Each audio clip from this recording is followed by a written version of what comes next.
യോശുവയുടെ പുസ്തകം 9-ാം അധ്യായം 14-ാം വാക്യം.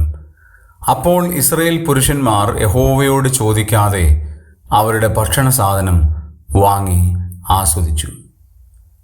യോശുവയുടെ പുസ്തകം 9-ാം അധ്യായം യോശുവയ്ക്ക് പറ്റിയ ഏറ്റവും വലിയ പരാജയത്തിൽ ഒന്ന് എന്നുള്ള നിലയിൽ രേഖപ്പെടുത്തിയിരിക്കുകയാണ്. ഗിബെയോന്യർ ചെയ്ത വലിയൊരു ചതിയാണ് നമുക്ക് ഈ അധ്യായത്തിൽ കാണാനായിട്ട് കഴിയുന്നത്.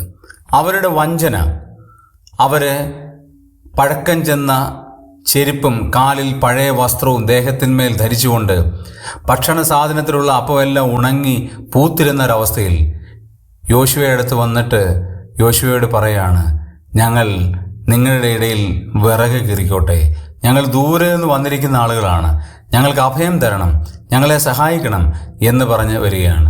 അങ്ങനെ വരുമ്പോൾ യഹോവയോട് ചോദിക്കാതെ എന്നൊരു പ്രയോഗം വളരെ പ്രധാനപ്പെട്ടതാണ്. ഇസ്രായേൽ പുരുഷന്മാർ യഹോവയോട് ചോദിക്കാതെ അവരുടെ ഭക്ഷണ സാധനങ്ങൾ വാങ്ങി ആസ്വദിച്ചു.